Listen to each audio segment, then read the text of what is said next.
yourselves that you are strong, even though they say that you are weak. If you believe that of our cities and our businesses, that we're still strong, even though they say we are weak, then you got to stand up. You got to stand up with me. You got to stand up in here like you will do for them out there. Show me your strength, because I've shown you mine.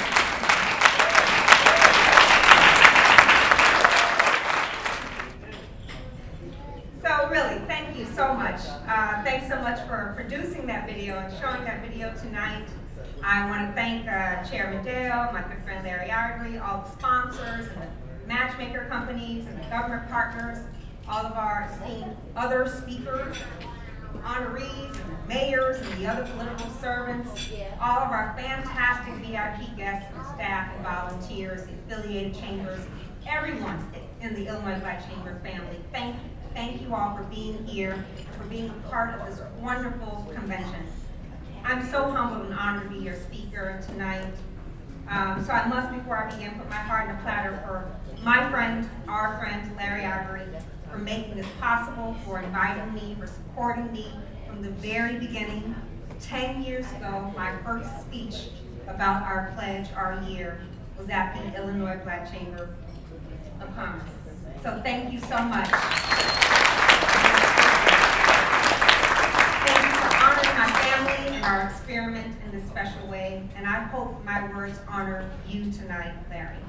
Let me please also recognize DeVay Tyler, our Chamber's COO, CFO, my new friend, my twin, my fellow freedom fighter. He's so strong and successful and smart. I truly appreciate all the love and dedication and excellence you've shown me in our short time knowing together, and all of the royal treatment. My family and I thank you today. Thank you so much. And I know I don't do it enough, so let me take a moment to thank and praise God for giving me the wisdom and the strength to conceive of and carry out the empowerment experiment, my family's famous pledge to live off the businesses, products, and professionals of our Black community for an entire year, and do so for all the world to see. You know our stand and our study made headlines, front pages across the country, across the globe, major segments on CNN, C-SPAN, CBS News, MSNBC, Fox News too, BET News, countless TV and radio shows and magazines and newspapers. We touched millions. Some of that thanks to our friends at Flowers Communications Group. Michelle Flowers is here.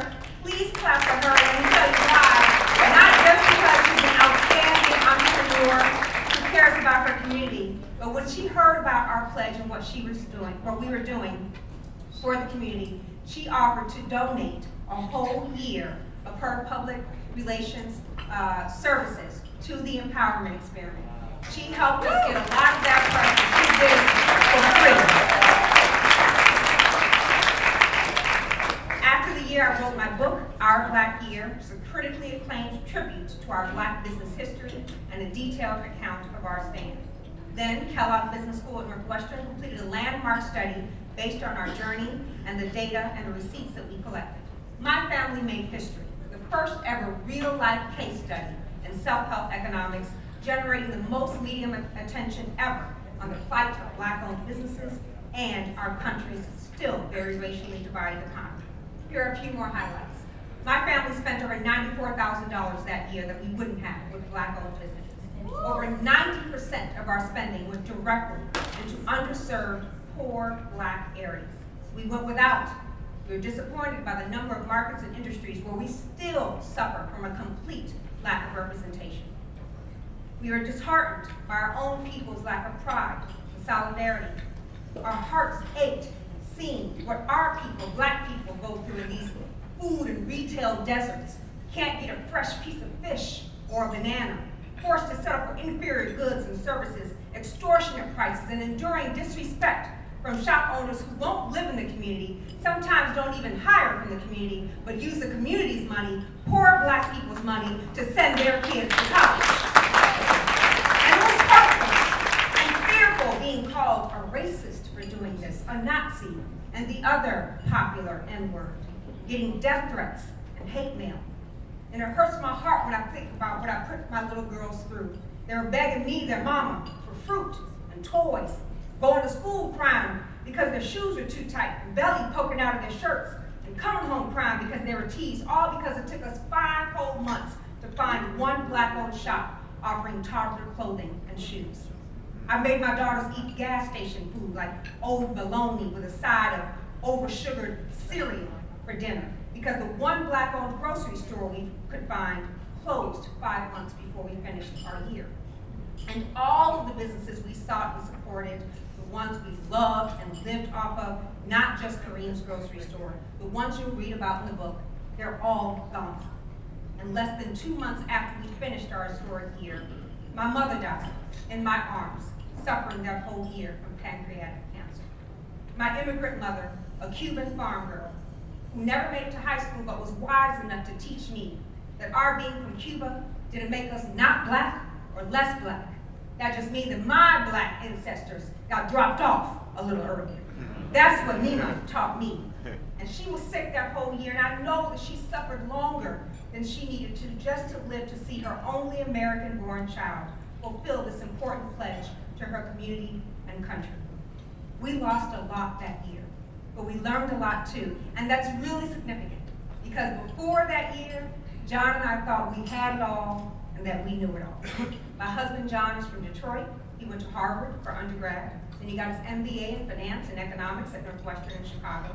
He's a financial advisor now, so if any of you are looking for one, he is the best, he is brilliant, and he is definitely Black.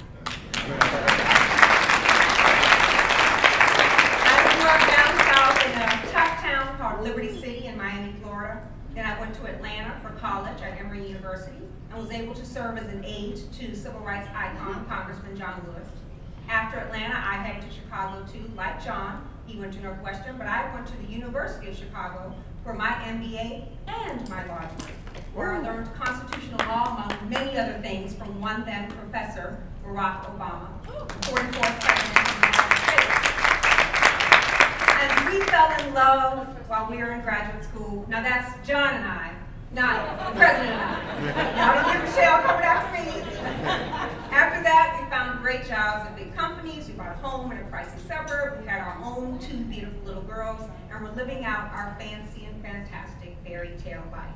And we tried to support the community, sort of. It wasn't like we weren't doing anything. We're active in the youth ministry at our Black church. John's a mentor to 100 Black men. We voted Black. We got mad when Black people got shot or dogged out in the news. We got happy when Black coaches made it to the Super Bowl and Black people got nominated for awards. We were Black. We were very, very Black, just not buying Black. We were Black, well, Black-ish. Y'all know what I mean. We supported the UNCF. Wasn't that enough? Well, philanthropy is commendable, but it must not cause the philanthropist to overlook the circumstances of economic injustice which make philanthropy necessary. Dr. King said that. So what are those circumstances of economic injustice, and what were we supposed to do about them? In the Asian American community, their dollar circulates among that community's banks and retailers and professionals for 28 days before it goes outside. Our Jewish friends keep their dollar for 19 to 21 days. In our community, we keep our dollar for 6 hours. 6 hours. These are the circumstances of economic injustice Dr. King asked us to not overlook. So what could one couple do about that? We didn't know.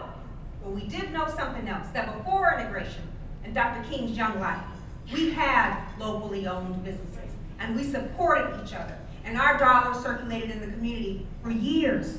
We had many Black Wall Streets, schools and churches and banks and insurance companies and grocery stores and hotel chains and department stores, hardware stores, daycares, hospital systems, entire farming regions, stock brokerages, all kinds of shops and professionals thrive, all Black owned. This is what King saw growing up. Hundreds of millions created and recycled, and these businesses, the Black businesses, enable the creation of our professional and educational and civic and rights groups. The businesses financed our freedom. Madam C.J. Walker, the mother of the Black hair care industry, when she made those millions, the first Black woman millionaire, she enabled the NAACP and the National Conference on Lynching. This is what Black entrepreneurs did, and this is what we still do. Remember that. And the black-owned banks and insurance companies, not just brokers, they were the backbone of the community. And because of these brilliant entrepreneurs, these businesses, these black Wall Street, these black banks, unemployment was at the same level or lower than that of whites nationally. Did you know that?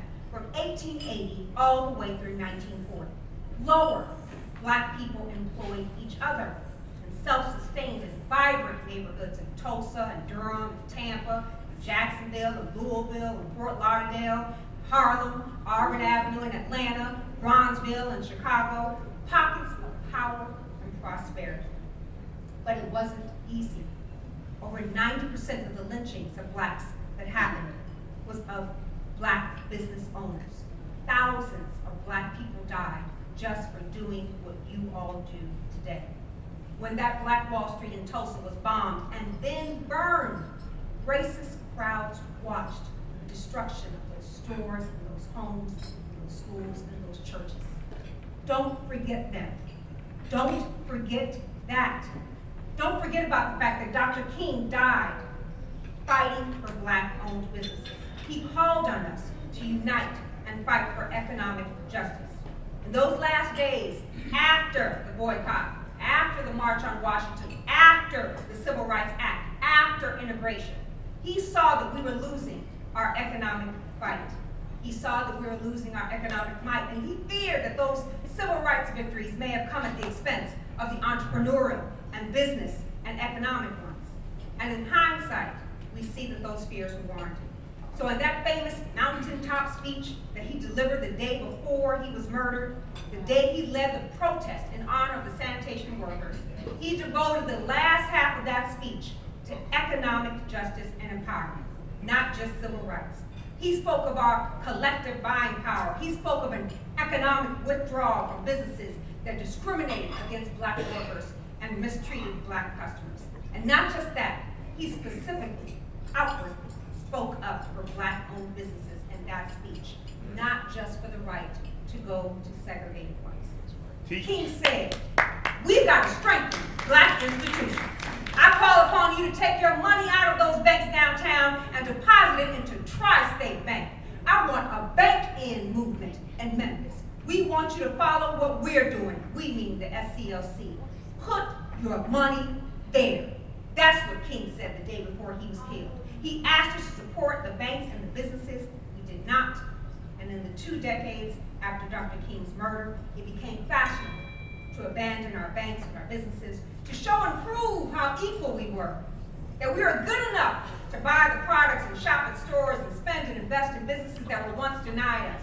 And in so doing, 85% of those fantastic black-owned banks, 120 we used to have, disappeared. The bank that Jackie Robinson built so that black families can have mortgages and black entrepreneurs can start businesses, called Freedom National Bank, is gone. We celebrate Jackie, we celebrate King, we talk about great American racial progress, but the banks that they built and they fought for are gone. The banks that helped them make that progress are dead. In Illinois, we have a couple of black-owned banks. In Chicago, we have GN Bank, you saw them. Nationally, we have One United Bank now, a newer bank owned by my friends, Harvard Law grads, Terry and Kevin Koke. And that bank is our largest black bank, and it has $650 million in assets. And that makes us our largest bank. The largest Asian American bank is black. It's East West Bank, and they have $38 billion in assets. The largest Hispanic American bank, you all know this, Banco Popular, $48 billion, with a B, $48 billion in assets. In the 1930s, grocery stores, believe it or not, represented the largest category of black-owned businesses. We had 6,400 grocery stores in the United States. When Kellogg did that study based on our experiment, we had them look into this, and they can only find evidence of 8 to 12 black-owned grocery stores in the United States of America in 2010. Black beauty supply stores in black neighborhoods with 100% black clientele. Sisters, y'all know exactly what I'm talking about. Less than 3% of those are black owned. And not just the banks, not just the grocery stores, not just the beauty supply stores, we lost black hair care too. The one industry birthed by our community, belonging to us, sustaining us, helping us, especially black women, thrive and achieve their American dream. In 1986, again, less than 2 decades after King was killed, Irving J. Bachner, the CEO of Revlon, when asked about competition from Black-owned companies in the Black hair care industry, said this to Newsweek. In the next couple of years, the Black-owned companies would disappear. They'll all be sold to white companies. And he was right. Spoken Wave, Let's Jam, Carefree Curl, Strength of Nature, Cream of Nature, Dark and Lovely, Smooth and Shine, Dark and Natural, Stay Soft Fro, are all owned by L'Oreal, a French company owned by Liliane Bettencourt, who died in 2017, the world's richest woman. How do you think she got that way? By 2000, L'Oreal owned all the largest Black hair care companies, and a couple of years ago, Unilever put the nail in the coffin when they bought Nubian brands. Sisters, y'all know who I'm talking about. That's all the Shea Moisture products. None of these brands and companies are Black-owned anymore. All those jobs, all those businesses, all that hope and that wealth, all those billions and billions in entrepreneurship, why? All gone. And guess what? I do my research, you can tell. I'm giving you data, and proof, and stats. L'Oreal is not doing business with Black entrepreneurs. Last I checked, no Black suppliers in their supply chain. Just Black buyers. Think about that. And we still have Luster's. Pink Oil, y'all know who I'm talking about. The Black family-owned company that helped Harold Washington become the first Black mayor of Chicago. Headquartered on the south side of Chicago, and they employ 400 people. That's good. But we have to reclaim control of our Black hair care industry. It's our responsibility and it's our right. Poet activist Langston Hughes, he prophesied about what would happen to us if we lost our economic unity. He wrote this poem. The tallest tower can tumble down if it not be rooted in solid ground. So being a far-seeing and practical man, he said, train your head and your heart and your hand. Your fate is here and not afar. So let down your bucket where you are. Your fate is here and not afar. So let down your bucket where you are.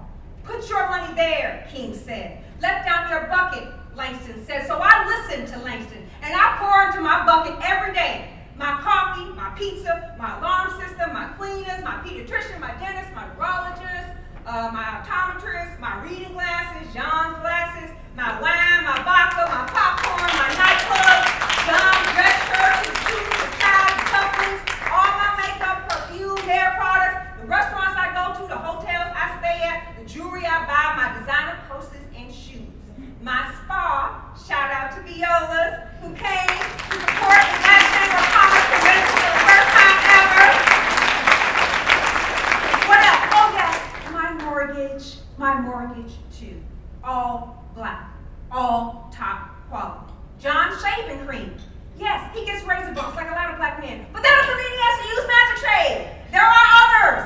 He uses a wonderful Black-owned, veteran and disabled-owned company for his skin care. My face soap, Black soap, Black soap. And I don't buy the soap because it's Black. I buy the soap because a Black family who reared us in the community owns that company. But it is cool to say that I use Black soap every morning. It's wonderful to wake up and wash my face and know I'm putting my money into mine. This is how we live our life. Y'all did a video about it. The babe tell you. And it's not that hard, and it's not too late. I'm not some depressed and overworked activist because I have to look for Black-owned businesses. Once I let my bucket down, it's not as hard as you think, and not nearly as hard as the situation is dire. And here's the kicker. Are you ready? I'm still fly. I'm still fly, and I buy Black every day. My makeup is on point. My hair is okay tonight. Black products, Lamite Cosmetics, and it's yours natural hair care. And I know the sisters who own these companies, and I know that they employ from the community and they reinvest and represent our community with their smarts and their strength and their success, just like me. I'm still fly. My money is still safe, FDIC insured, in Black banks. And when you buy my book tonight, the money will go straight into a Black community bank. I got money in other banks. I got some money in Main Street banks, loans, lines of credit with Main Street banks. king died fighting for black-owned banks, I found a way to let my bucket down and put some money in a black-owned bank. I dream about how these banks like GN Bank, they have only a few branches now, but if we invest in them again, they can be the backbone, the heart and soul of the community. It's not that hard, and it's not too late. How? How, you ask me? I shouldn't have to tell you. We just do what Larry Ivory been telling us to do from the very beginning. We tell the truth, we speak out, we unite, we stand up, and we ask some questions. Let's ask Hennessy. I asked, and they won't tell how much money they make off black consumers. But I got just as much up here as I do in here. So I did my own research, and I learned that at least 60% of Hennessy's U.S. revenues come from the black community. After my research, oh, let me back up for a minute. I'm here hosted by Larry Ivory and his most righteous revolutionaries. I'm sure none of you even know what Hennessy is. Forgive my disrespect, Reverend Gas. Hennessy is a cognac that is enjoyed by many black people. You know, other black people, not any of you. I only bring it up because I'm an academic and I needed to bring up a popular data reference. Anyway, Wall Street Journal, they followed up my research and they learned that at least 80% of Hennessy's U.S. revenues come from our black community. And with that company, therefore, wholly dependent on our market to survive, do you know that they don't even have a real supplier diversity program? Look it up. Meaning they don't even have the mission statement, the fake black-white handshake on the website try to fool somebody. Much less a corporate practice to use black suppliers, distributors, press, and vendors. I'm telling you the truth. They might hire some rappers for the commercials, they throw a couple of parties at some of our conventions, but they're not doing business with us. With that kind of money, there should be Hennessy hospitals in Harlem. There should be a new chemistry lab at every HBCU. Hennessy should have funded the new Let My Bucket Down, Positioning Ourselves for Growth, Illinois Black Chamber, Empowerment and Entrepreneurship Center, and I should be teaching at it. Seriously! Over 80% of that money comes from us. Hennessy should have large accounts with several black-owned banks. They should have at least a dozen major black distributors and significant advertising with black ad agencies and black marketing agencies. Am I right, Ms. Flowers? That's exactly what they should be doing. Am I crazy for asking that? Am I being unreasonable? Am I radical now? Because that's what they call me. Am I asking too much tonight? No. The king asked too much when he said we need to support black institutions. Is Larry asking us too much when he asks us to unite, to do better, and get behind this chamber so that it could do more for the black community? Are these black-owned businesses that support the Illinois Black Chamber, are they asking too much when they basically gotta beg you to give them a look? Asking too much. I need to know, is this a waste of your time this Thursday evening? Because Hennessy is thriving. L'Oreal is thriving while their black communities, their consumers' communities are falling apart. And we don't talk about that. We don't talk about that. We don't ask about that. And because we don't talk and we don't ask, we don't take the next step. We don't support wonderful black-owned companies like Heritage Link Brands, a wonderful black-owned wine company available in mass retailers all over the country. I bet y'all didn't know. Owned by husband and wife, Harvard MBAs, Corrie and Selena Cup, who went to Africa, went to some wine tastings, and learned that in the $5 billion wine industry in South Africa, less than 2% is represented by black firms. So they decided to change that. And now their company, my wine company, is the largest company in the wine industry to import and market Africa's black-produced wines. One of those wine companies is House of Mandela, owned by and run by the daughter and granddaughter of Nelson Mandela, Makaziwe and Takwini. They own that beautiful wine company.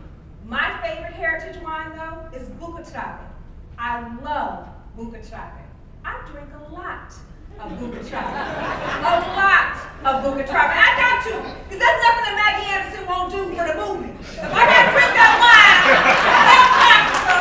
to help the Mandelas, I'm going to drink that wine. So, I mean, I can't get y'all to march with me. I know I'm not going to get all of y'all to live like I live, but can I get somebody to drink some wine with me? Come on, Kellogg conducted that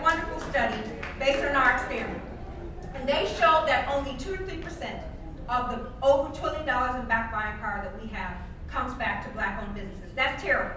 But we also proved that if middle-class consumers, those with $75,000 HHI or more, most of us in this room, if we're to redirect our spending just 10% to go back into our community, we could create 1 million new jobs in America.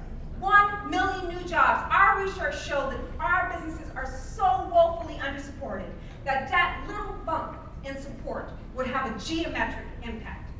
That's what we need to do. Just a little bit more to support our businesses every day. And we can support our local businesses like Viola's, like Rumburger's Wings. We can do that. And support our partners with dealers and franchises and agents and suppliers who are black, like going to your black-owned McDonald's or buying lusters from Walgreens. This is what you do.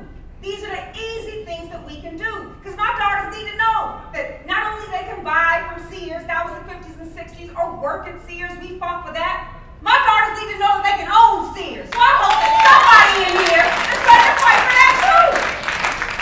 And I'm moving a little too fast and furious for the Illinois Black Chamber in Peoria. Because Debate told me that y'all are ready for a revolution. Was he wrong? So are you ready? Are you going to go back to that black-owned business where you might not have received great service a couple of years ago? We giving Trump a try. Can a brother and sister get a second chance? I know that the numbers are bad. I know that we got so much going against us, but we have so much going for us too. We can win. We just have to, as our theme for the convention says, position ourselves for growth. When you think of the Black Chamber, why do you think they brought us here tonight? Because we're losers? Because we can't win? We're here because we can. We have each other. We have our friends. We have our partners, our supporters. We just got to get in position. Get in position for growth. Okay, let me give you a good example. I know some of y'all, most of y'all my age. Y'all remember that Spike Lee movie about Malcolm X? Y'all remember that? Yeah. Remember when those racist cops beat up on the little black boy? You remember Denzel? I remember Denzel. I remember him, and he demanded to see that boy and make sure that he was okay. Remember when the racists just blew him off? They told him that they couldn't see him, and he said, okay. What did he do? Did he wait? Did he whine? Did he walk away? No. He called on his brothers. He called on the community, and they all lined up. They got in position. Sisters, y'all remember Denzel? No. Denzel. Y'all remember what he did? They lined up, they got in position, and they stood in front of that hospital until they got the respect that they deserved, until they were sure that that boy was okay. Y'all remember that? They were tight, clean, strong, all lined up and beautiful, revved and ready to do whatever it took. They were positioned like we will be after this convention. They lined up, and until Denzel gave the cue, they would not leave. Remember what he did? Yeah. He stood up there like this. He said, Yes. Remember that? That's Larry! That's Larry! And we got to line up behind him. That's Chairman Dale. And when Larry says, we move! That's us! Remember that feeling when you got watching that? We got to feel like they felt. We got to build like they built. We got to fight like they fought, and we got to buy like they bought. Say that with me. We got to fight like they fought and buy like they bought. You got to commit to the Illinois Black Chamber. You have to take part in the programs and resources they made available for you. You got to become a better entrepreneur for a better community. Your business can succeed. You got to sponsor this Black Chamber. You have to become a full paid member of the Black Chamber. And not because of what it can do for you, but what a strong state Black Chamber can do for all of us. That's how we position ourselves for growth. That's how we do it. We got so much in this room, y'all. Please, please, please. I've been doing this for 10 years. Please don't let this be another tired a business card exchanging bonanza. Another pretty people posing for the pictures party. Another networking affair where nothing was netted and no work is done. Please, is that why y'all invited Maggie Anderson here? Is that why Kenyatta and Allison and their fantastic team worked so hard to give us this wonderful forum and such an astonishingly awesome speaker? Really? All right, let me try this one time to show you how, this last time to show you how this works. I know I've gone over, but I really want y'all to know why this is so personal to me. I've given you statistics, I've given you stories, I've given you history, but let me tell y'all my truth, and then I'll let you go. Almost 4 years ago, Eugene Mitchell, my friend and executive at New York Life, big baller type like Michael Taylor, he committed to help me. His company got behind a tour so I could preach and teach all over the country and push my black businesses and their black insurance agents. Stay with me. Summer 2015, we announced this tour in Detroit. Over 200 black newspaper outlets came out from across the country. Then after that, I spoke in Grand Rapids, then Atlanta, then Montgomery. Then I was in Baggage Claim back in Chicago. Hadn't even made it home yet, and I got the call from the doctors. And I learned that I am sick. I have adult onset muscular dystrophy. Suddenly, as soon as I knew it, I started getting weaker and weaker, sicker and sicker. So fast.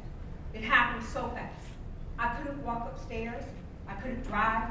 I couldn't pick up a carton of juice. And I wondered, how am I going to preach and teach now?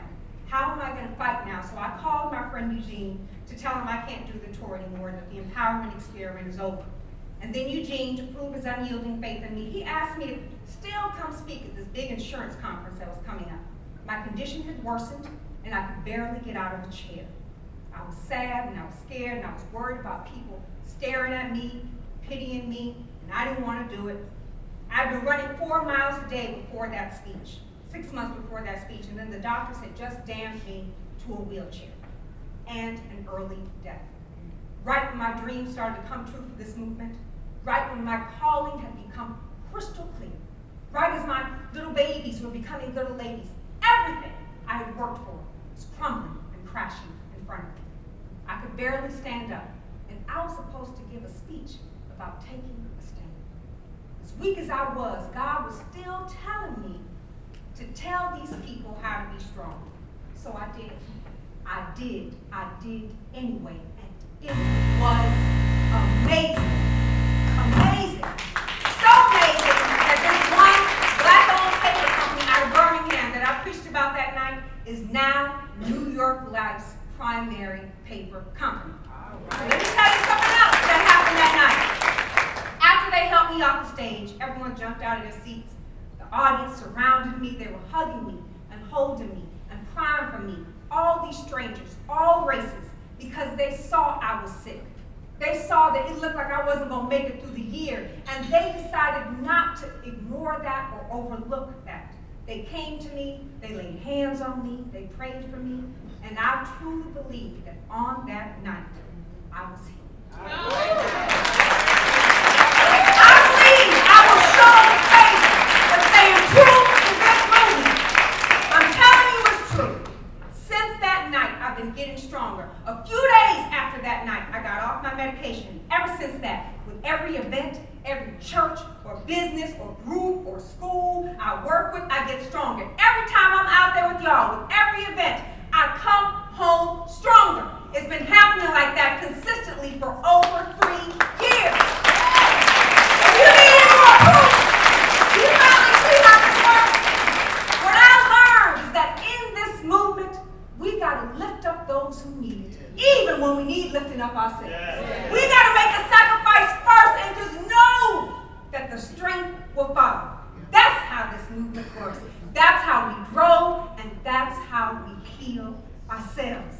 Just look at me, Illinois, that I'm standing here, that I can jump up and down like this, and I can move my arms like this. The doctor said irreversible, degenerative muscle disease, that my muscles once strong would destroy themselves. That's what they said. And ain't that what they say about us? That we, once strong, will eventually destroy ourselves. The doctor said that I'm just supposed to wither away, rot, and waste, and forget who I was, and forget how strong I am, and focus on the burden and the disease. And I said, no. Just like today says, no. We got to lift up those who need it even when we're lifting up ourselves. Larry says, no. We got to sacrifice first and know that the strength will follow. My friend, my brother from New Jersey, he says, no. United, we always have more power than pain. That's what John Harmon taught me. What I've learned in this movement is, yes, there's hurt everywhere, the numbers are bad, but there's healing everywhere too.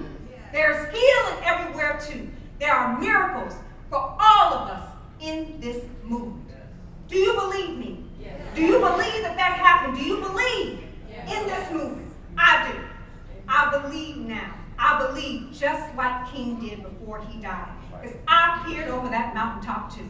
And when I was able to stand up again and stand up tall, I was able to look over the mountaintop into the promised land too. And I know that when we stand up together as women, as sisters, as brothers, as partners, as believers, and as business owners, when we lift each other up, even when we need lifting up ourselves, when we line up and get positioned for growth, we can see over that mountaintop. And not just that, we can move mountains in this movement. Do you believe me? Do you believe me? You really do believe me. You got to stand up and rejoice about what we have in this room right now, what we still can do and what we still have in this room right now. When we line up like we used to, when we fight like they fought, when we buy like they bought. Do you believe me? Yes. Do you believe that you are serious about what Ivory has done for this chamber? If you believe that I'm strong, even though they say I'm weak, if you believe that of yourselves that you are strong, even though they say that you are weak, if you believe that of our cities and our businesses, that we're still strong, even though they say we are weak, then you got to stand up. You got to stand up with me. You got to stand up in here like you will do for them out there. Show me your strength, because I've shown you mine. If I can no longer stand, they say this disease is going to come back. I need to know that each and every one of you is going to keep fighting, keep uniting, keep believing, keep lining up, keep doing whatever we need to do. Fighting like they fought. I'm fighting like they fought and letting your bucket down so that our tall tower would never, ever tumble down. Thank you, guys.